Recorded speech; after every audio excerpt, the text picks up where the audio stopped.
Hello there, I'm Leslie. And I'm Richard. And we are The Unpublishables. Yes, we are indeed. And this episode is all about learning from the greats. Various different lessons we can learn from the greats, even if we have no eagerness to be great ourselves. I think every writer should do in a non-egotistical sort of way, because if you don't aspire to be great, then you may as well not bother. If you aspire to be mediocre or less than great, then I think essentially you'd be better off spending your time doing something else. I think there is a key thing to mention at the start here. There are two lessons we can learn from the greats. Number one, how to do it best. Number two, how not to do it. And I think we need to look at both of those. Shall we start with the sort of how to do it? If you like. Yes, I think so. Well, one of the aspects that I would look at when you're looking at how to do it would be to just do it. Do it even if it's not full time. Before I started speaking today, I had a quick look at some of the past careers of people whose names we will know well as writers. And it's actually really surprising, because a lot of us think, oh, well, if I'm not a full-time author, full-time writer, I'm not doing it. I'm not doing it properly. Yes. Not true. I mean, most people have to support the family. They have to pay the bills, all the rest of it. And it's a sign of commitment and motivation and like a responsible attitude towards writing. If you don't give up everything and go and live in a hut in the forest, if you actually do pay your bills, if you come home in the evening and you do your artistic thing then. For example, Jeanette Winterson, she drove an ice cream truck and put makeup on corpses. As everyone does. Everyone does. Two very normal occupations. Harper Lee was an airline reservation clerk. Hilary Mantel was a social worker, of all things. Makes sense. Does it? Oh, yes, yes. If you read between the lines, it makes sense. Okay. Anne Rice was a waitress, cook and insurance claims examiner. Charles Dickens worked in a shoe polish factory. Dan Brown was an English teacher. That kind of makes sense as well, doesn't it? Yeah. Douglas Adams was all kinds of things. He was a porter, a builder, security guard. George Orwell was a police officer in Burma. One of the more fascinating ones to me is Ian Rankin. I like Ian Rankin's style of writing. I like how direct it is. I like how he mentions music a lot, and that's going to be another episode. But Ian Rankin, before he became a writer, was a grape picker, a swineherd, a taxman, an alcohol researcher, a hi-fi journalist, a college secretary, and a punk musician. So these are what you call portfolio careers. You don't sort of go to university, study journalism and end up becoming a writer of great non-fiction, for the greatest newspapers and magazines in the world. You go to your office, you do a normal job, you work in security, you do that, but you come home in the evening and you do what you have to do to fulfill your creativity. So that's the whole point of what I was saying. Is Stephen King was a janitor. He's not a janitor anymore. Why? Because he did write those however many pages a day, 6 pages a day that he needed to do in order to fulfill his creative dreams. Also, you do have to do those other jobs because it is life experience, and it's life experience that actually gives you the material with which to write, because it introduces you to the characters who will feature in your book. It introduces you to the stories and the places and the situations that you will ultimately end up writing about. Maybe not directly, but indirectly, subliminally, you'll be surprised how much of your life experience appears in your work. So if you are doing this everyday job like Leslie and I do, and every other writer mostly has ever done, don't worry about it, because you're actually doing the right thing, because you're getting life experience skills there, and also you're coming from a very distinguished stable of ordinary job doing writers. Ordinary job doing writers. I like that. That's very it's fair to mention that there are a lot of people who do go to university, do become journalists, and do also become successful writers. But I have a tendency to discover is that they seem to be the less imaginative ones. They are technically very well skilled. I read their work, and it is easy on the eye, it's easy on the mind, it's very clear, very understandable, but it doesn't always have much of a spark. Whereas the other people who have kind of come out from other areas, it's a bit more gritty, it's a bit more textured, it's a bit more soulful, because they've lived and they've experienced firsthand a lot of what they're talking about, and that makes an incredible difference. So even if you're doing a job that's not related to writing, still look upon it as being related to writing, because this is your apprenticeship you're doing here. You're getting your hands dirty in the traditional way in the workshop, like the master craftsman used to do, and you're learning how to write, and you're meeting the people and places that you're going to write about. Right, Richard. I know for sure that there are certain writers you're not keen on. I know you've brought an extract with you, haven't you? Why don't you start reading? This is the opening paragraph of The Turn of the Screw by Henry James, and the reason I'm reading it is because it is an example of why I'm not too fond of the writing of Henry James. I have respect for him because he is a successful writer. I just struggle to have an appreciation of his work because, frankly, I just find it rather difficult to read. And so here we go. The story had held us, round the fire, sufficiently breathless, but except the obvious remark that it was gruesome, as, on Christmas Eve, in an old house, a strange tale should essentially be. I remember no comment uttered till somebody happened to say that it was the only case he had met in which such a visitation had fallen on a child. The case, I may mention, was that of an apparition in just such an old house as had gathered us for the occasion, an appearance of a dreadful kind to a little boy sleeping in the room with his mother and waking her up in the terror of it. I'm sorry, I can't carry on there.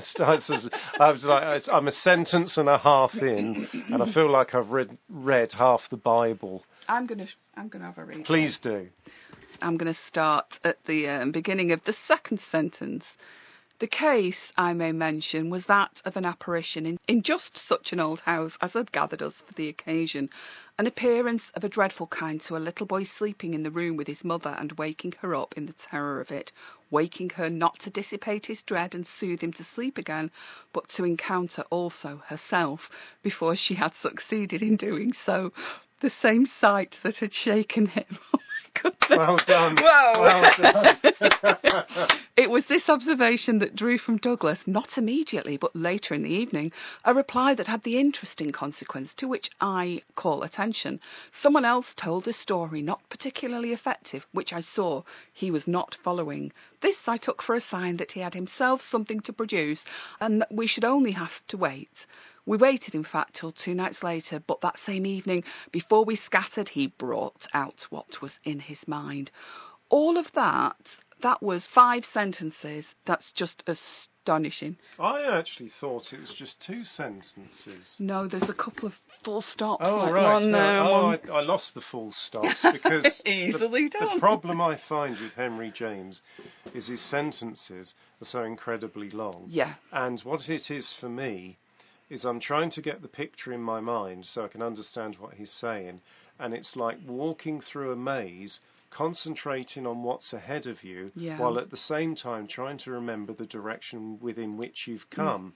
And he tests my mental picture to such an extent that it just snaps, it frays, and I lose it, and I forget where I am, so that I get halfway through his sentence and I honestly cannot say where I've been with it, and I cannot anticipate where I'm heading with it. He loses me completely within the first sentence.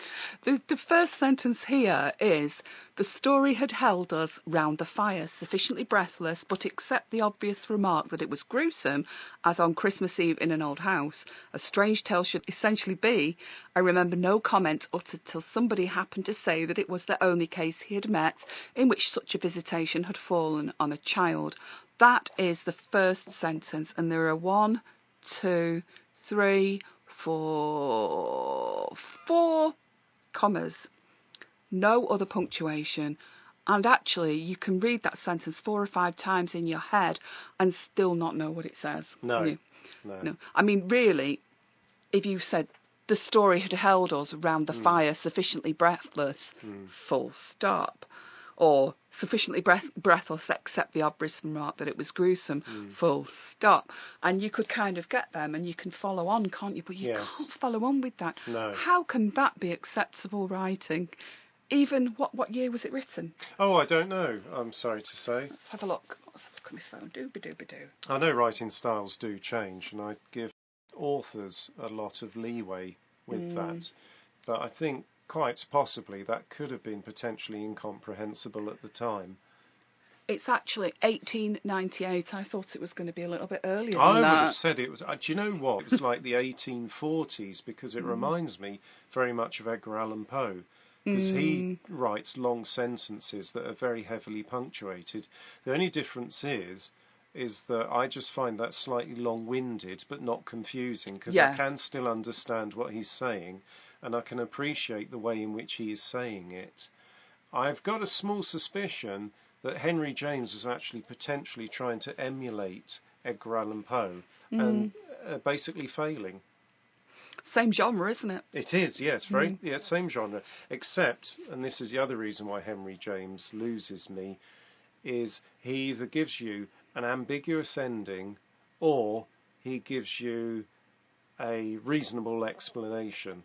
Now, I don't believe in the supernatural. In the real world, if I was to investigate supernatural happenings, I would want to find a natural cause to whatever phenomena was being experienced. But when it comes to writing supernatural, I realise that the rules are different, and that the people who are reading supernatural fiction want a supernatural ending. So I give them a supernatural ending, because that's what they want, that's what they deserve. Whereas Henry James always takes us down the supernatural route and then gives us an everyday ending, which I think is a bit of a swizz, really. It gives you the meaning of the title within the first page. It's in fact like the second and the third paragraph that basically tell you what the screw, what the turn is all about. I think that that's the entire opposite of what you've been saying, and it's equally wrong. So, you know, I'm sorry, I don't mean that what you were saying was wrong. It is correct. But if you give too much, if you make it too paranormal, if you make it not paranormal enough, if you tell people what your title's all about within the first page, you know, who's going to want to listen? Who's going to want to read further? It's just all an extension of the set. I think it's getting more and more obtuse, isn't it? It's crazy. I think it's interesting that you mention the fact that Henry James kind of has that very obvious starter where he draws you in.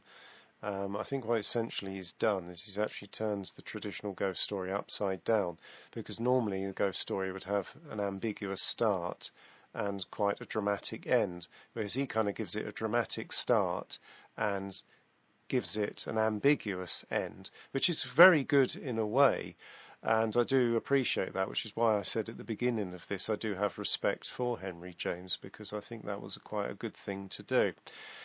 So I would say that you're probably not quite accurate in criticising him for being so obvious at the start, because that was part of his technique. It was that he used to draw you in and make you think, oh yeah, I know what this is, carry on reading it, and then he trips you up at the end by giving you that ambiguous ending, which is really quite good. The only problem is, I think he sort of probably did it once too often, because I found that many of his stories were like that, or very similar to it, because they all started off with this spooky beginning, and then if they don't have an ambiguous end, they have a very obvious end, where the ghost actually turns out to be a human being, or an object, or an animal, or something, which kind of completely deflates you and makes you think, oh. which doesn't sort of have the same impact as the fragment ending, or the shock ending, that you would get with Edgar Allan Poe or M.R. James. So it isn't the story construction that bothers you, is the sentence construction. Largely speaking, yes. It's the sentence structure and the disappointing endings. Or do what Edgar Allan Poe did and always give us an horrific ending that was either supernatural or something genuinely horrible and unpleasant, such as a murder or some other crime from which we will reel away from and think, oh, that was terrible. I have to admit, I don't mind if somebody else is reading Henry James and I can hear that they're maybe a really accomplished reader or accomplished actor, and you can hear all the nuances and you understand it because they understand it and have studied it over and over and over. I really could not sit down and read that because I would have to read that first sentence 4 or 5 times before I knew where it was going. I have to confess that my complaints about Henry James are not academic. They are purely layman-like. I am not criticising his technique as a writer. I'm just criticising his technique as an audience member. And I'm saying to Mr. Henry James, I'm very sorry, sir, but I don't understand that. And because I didn't understand it, I don't enjoy it. And the other thing I don't enjoy while we're here, if you'll pardon me for saying it, is the endings of your stories. If I read a supernatural story, I do want a supernatural ending. Now, other people have written stories like, say, Northanger Abbey, and I've enjoyed them. And that doesn't give you a supernatural ending, but that was a one-off. You've done it constantly all the time, because I've read your short stories, and every single one of them ends with a reasonable explanation. End 1 or 2 of them with a reasonable explanation. Better still, end 1 or 2 of them with a question mark. Or do what Edgar Allan Poe always did, and deliver the goods, and give us an ending that is supernatural. And I do keep mentioning Poe because you and Poe are very similar writers, but the difference is I like Poe. Henry James, turning in his grave. Well, no, I mean, he's put himself out there, so it is fair criticism. It is very fair. I am just stressing. All I'm saying is that mine is not a literary criticism. A literary criticism. Yeah. No. Yours is a personal preference criticism and comprehension criticism. Yes. Which is the purpose of this podcast. Yeah. Because it is about likes and dislikes. Yeah.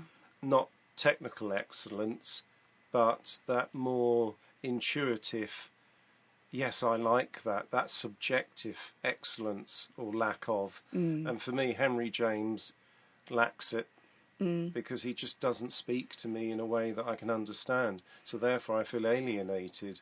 In the same way, M.R. James doesn't always speak to me in the language I understand, because he refers to things that only an academic of his type would understand and know. So it's like he's having a private joke with other listeners and readers, and I'm excluded. Or he just throws in loads of Latin, which again I don't understand. So again I'm excluded. A personal preference of mine, very, very similar. Not the Latin, but the fantasy world kind of strange names and that kind of thing. That really turns me off. One of the books that I've never managed to get all the way through, in fact I've never managed to get through any Tolkien books. I've only ever managed to... Not even The Hobbit? Not even The Hobbit. Oh, that's a shame. Not That's even a The good Hobbit. one. I like The Hobbit. And part of it is because of the world. When I'm watching a film, for example, let's say it's a thriller or an action movie, I much prefer the bit at the beginning where it just sets the characters up, gives you a bit of the psychology. Once it starts to get to the action, I'm like, no, can't be bothered with that. And the film of Lord of the Rings, I love it. When they're in Bilbo Baggins' little house and it's beautiful and it's full of food and books and it's cosy and it's all about the village, I want them to stay there. I don't want him to go on a quest, because as soon as he starts on the quest I'm thinking, I'm really bored of this. I'm absolutely bored of it. So with me, I don't believe it's Tolkien's writing. I'm going to read a short extract from Lord of the Rings. I don't think it's the writing. What I think it is, it's the laboriousness, it's the drive, it's the where are we going next, what do we have to do next, it's the lack of ending, it's the continuance without ending over like and this over description you're and giving over. now. Yeah, it's boring, isn't it? Okay, Yeah, right. notice myself nodding off. Okay, so this is actually quite poetic in many ways. I really like the writing. It's not incomprehensible. It's not difficult to read. And if somebody, let's say, who would be a nice reader of this? Richard Burton. If Richard Burton was reading this out, you'd be thinking, oh, what a lovely story. And you'd find yourself getting hypnotised into the world. When I'm reading it on a page in front of me... Hold on, 1 moment, please. Do you honestly think Dickie Burton, after half a bottle of neat vodka, is going to be able to pronounce Aragorn the Ranger, Gimli the Dwarf and Legolas the Elf are following a trail left by orcs, he'll be tripping out. He's a consummate professional. He'd get the DTs. I'm going to read it. Sorry, Richard. Sorry. Carry on. Yes, okay. The night grew even colder. Aragorn and Gimli slept fitfully, and whenever they awoke, they saw Legolas standing beside them, or walking to and fro, singing softly to himself in his own tongue. And as he sang, the white stars opened in the hard black vault above. So the night passed. Together they watched the dawn grow slowly in the sky, now bare and cloudless, until at last the sunrise came. It was pale and clear. The wind was in the east, and all the mists had rolled away. Wide lands lay bleak about them in the bitter light. Ahead and eastward they saw the windy uplands of the wold of Rohan that they had already glimpsed many days ago from the great river. Northwestward stalked the dark forest of Fangorn. Still 10 leagues away stood its shadowy eaves, and its further slopes faded into the distant blue. Beyond there glimmered far away, as if floating on a grey cloud, the white head of tall Methydras, the last peak of the misty mountains. Out of the forest the Entwash flowed to meet them, its stream now swift and narrow, and its banks deep cloven. The Orc trail turned from the downs towards it. That's just the first 2 short paragraphs. The sentences are not overly long. Except that first one. That first one was quite long, but the punctuation did make a lot of sense. Yes. The romance of it, the beauty of it, it sounded like it was setting a scene beautifully. With quite an economy of words when you think Definitely about it. Economy of words. There was some beautiful writing there. I cannot fault that writing. I just don't like it. I don't like reading it. I would like to have somebody reading it to me. I don't love the films, but I don't mind the films. But I think I could get drawn up in the poetry of it if somebody with a nice voice was reading it to me. I cannot sit down and read that in a book. And I just don't know why.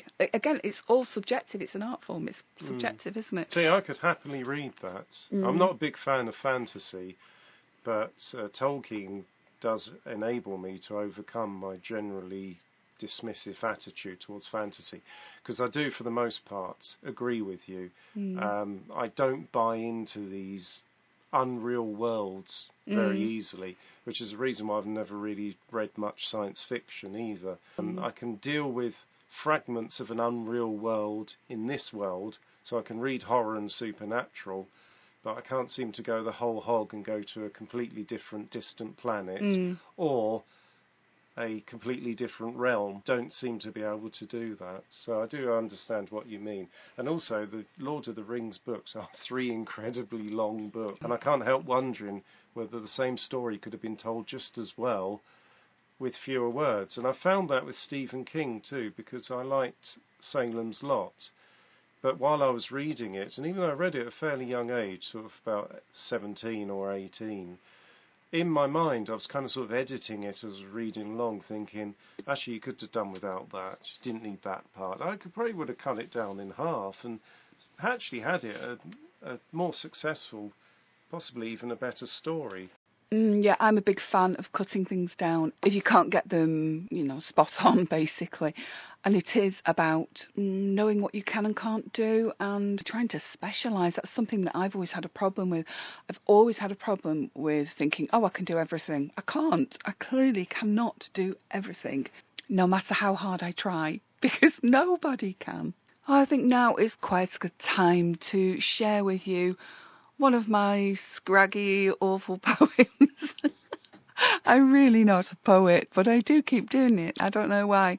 This one is all about learning and what I've learnt, and I hope you can pick up something from it. When you need to get your car fixed, or your lock picked, or your fringe snipped, when you need to get the boiler safe or dodgy spine aligned, do you search through YouTube videos, tutorials and hot tips, trawl Learn It Quick and how-to paperbacks of every kind? I used to say I'll learn it, I can turn my hand to most things. I'd preach my independence, vowed a self-sufficient stance. I'd always try my best, but end up messing, stressing, failing. And when I did succeed, it was usually by chance. Who needs a shelf that's angled or a perm that's scragged and frizzy? Who wants a car that doesn't start or a fence that won't stand straight? Who needs a broken vacuum or a dryer in a tizzy? Who wants a home where almost all the stuff's in that state? I don't, so I pick the phone up, even though the cost is steeper. My life's too short for constant and perpetual learning curves. In the long run, it's much cleverer, much quicker, and it's cheaper. So always hire a specialist. Use their skills, save your nerves. Eagle-eared listeners will be aware that there are elements of hypocrisy there. I'm basically saying, yes, go to a specialist, but I'm also saying you can do it even if you're not a specialist. Even if you work in an entirely unconnected profession, you can do it. Yeah, it's a strange one, that poem of sorts. It's almost as if I'm saying, if you're not great at it, don't bother. But I'm clearly not. That does contradict what we were saying earlier on about, yes, you may be a world-class lawyer, but you want to write a novel. That's fine. Do it anyway. It'll probably be not what you expect, and it'll probably throw up hundreds and thousands of challenges. But do it anyway. I'm not contradicting that. I'm basically saying, in order to find space for your own creativity, learn from other people, realise what your limitations are, and work on those. If you are not a professional author, you're not published, you haven't had a great amount of success, that doesn't mean that you're no good. If you still feel like it's what you need to do, spend your time doing that. Get somebody else to mend the dripping tap and get somebody else to paint the walls. You go out to work, you pay your bills, it's up to you what you choose to spend your money on. There are very few people who can write a book, mend the car, cook brilliantly, be a compassionate and decent parent, water ski, go to space. We have to choose those things that are important to us. And once we've chosen them, we should concentrate on them and see if we can improve our skills. That's kind of all I was trying to say. That brings us on really, really nicely to another element of our subject this week, which is to do with the writing styles and technique of these writers.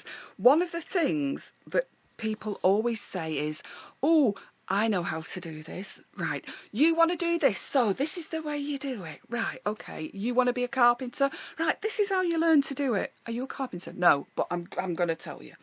Same with writers. So people say to you, oh, the only way to write is how Stephen King writes. Now, apparently Stephen King wrote 10 pages daily, even when he was on his holidays. Mm-hmm. Okay, can everybody do that? No. Some people have got more fits and starts to the personality, haven't they? And yes. Ups and downs and whatever. And not everybody who's successful writes like Stephen King. No. And Stephen King, as you said, can be a bit too verbose, can't he? Mm-hmm. He could have possibly cut that down. But let's have a look at somebody else. Ernest Hemingway wrote 500 words a day. He wrote early in the day to avoid the heat and the noise. And though he was an alcoholic, he never wrote drunk. Well, I'm not an alcoholic. I have written drunk, and it's been some of my best stuff. Who's wrong? Who is wrong here? Nobody is wrong. It is completely subjective. Also, who reads James Joyce nowadays? Not many people, unless they're forced to in an English literature course. Is that right? I would say so. Yeah. James Joyce took his time. Each and every sentence had to be correct before he moved on. Mm-hmm. He was one of those writers who wrote a little bit, but made sure it was spot on for him. Do readers look at that and think that sentence is perfect? No. People look at it and go, I'm really struggling to read that. So there is no absolute right and wrong. There really can't be. Some people write longhand, some people use index cards, some people write a certain amount every day, some people write standing up at a lectern and walk around and around. And some use dictaphones and then type it up afterwards because they can't write fast enough. Exactly. Philip Roth wrote standing up and pacing about, and he used a lectern facing away from the window in his studio to help him to concentrate. Truman Capote wrote lying down. He started off his day with a coffee, lying down, fags. As the day got on more and more, he'd have a martini and fags. But he would remain horizontal. And as he was remaining horizontal, that was how he had to stay, even when he was at the typing phase. He had to sit in bed, well, sort of slope down in bed, with his typewriter propped against him. That was just how he did it. And I think it's really fascinating because when Well, I'm in a writing mode, I yes. can actually write wherever. But if I'm not in a writing mode, I can't get into a writing mode unless I'm doing it right, Well, for me. trying to avoid slipping into the Henry James and Tolkien way of doing things, I think to summarise it briefly, it's not an industrial process. It is a creative process, and each and every one of us has our own individual muse, and we basically develop our own technique and do what suits us best. And so there is no wrong or right way of doing this. No. In the same way, there's no real wrong or right way to write. It's just that some people tend to write in a style that more people prefer than others. Yeah. And some get it right and manage to write in a style that appeals to loads. Some, such as myself, get it wrong and write in a style that appeals to few, if any. I like your writing. Yes, but that's because you're a nice person. I'm not. I just sound like your writing. So yes, I previously mentioned my admiration for Edgar Allan Poe, and this is about learning from the greats. And what I tried to learn from Poe was how you could have a story that built in a calm, gentle way, increasing menace creeping up on you. And another one who was quite good for that was M.R. James. But I did another story that was probably more in tune with M.R. James, Edgar Allan Poe, of sort of like, you always know a bad thing's going to happen. No, he never deludes you about what the bad thing is or how bad it's going to be. And with that in mind, I wrote The Barber's Tale. What was that inspired by, Richard? By a story that my barber told me, because he told me about a true ghost story that happened to him. Now, this doesn't feature in the story at all, but it did inspire me to write a ghost story that was based in a barber's, and I showed it to him, and he was actually really quite chuffed about it. He actually liked it, probably because I hadn't pinched his story idea, but also because I suppose I'd flattered him by including him within the story. So here we go. In the style of Edgar Allan Poe, we've got The Barber's Tale. The man smiled politely from under the line of his impeccably trimmed moustache and stepped forward. Placing a clean linen sheet over my shoulders and around my neck, he fastened it with a firm and competent knot. Leaning forward, he briefly turned his attention towards a pristine collection of metal combs and scissors of various sizes. Recognizing all but a few of the antique utensils, I was relieved to see his hand rest upon a pair of plain scissors. The barber's gaze then turned towards the mirror. A light trim, swept clean at the sides, but not too short at the back, he inquired. Yes, indeed, I replied. How did you know? The barber responded with a satisfied nod, and began to comb and trim away at my long hair. Silently, I watched him as he worked. His style of dress was unusually sober for the occasion of cutting people's hair, resembling more a head waiter in his neat white collar, black tie, and crisply starched apron. The reflection he cast in the mirror was an even more pallid oval than that of my own, broken only by his well-kept moustache, neatly waxed, and his curtain of shiny black hair. In fact, it was very shiny, and the effect was quite impressive. Now, what I did here is you got two small clues. You got the mention of the antique utensils, which is kind of strange, because it's like, well, you know, why would a barber have such old equipment? You never go into a barber's and see old equipment, because it wears out too quickly. The other thing is when they talk about the pallid complexion of the people in the mirror, and it leaves the reader thinking, well, which one of the two of them is the ghost? Is it the barber, or is it the customer? Because it's obvious one of them's a ghost, one of them's going to end up being a ghost, but which one is it? And Poe was like that, I find. I could be completely wrong in that, because like I say, with me it's not literacy criticism. With me it is a audience member's reaction to the works. And when I read Poe, that's how I've read Poe. And as I admired him, I try to emulate him and do much the same thing. And give the reader a normal situation, but throw in those slight little hints that suggest that all's not quite well. And on those words of wisdom, I think it's probably time for us to go. Let's say goodbye. I've been Richard. And I'm Leslie. And we are the Unpublishables. Thanks for listening. Goodbye. Bye.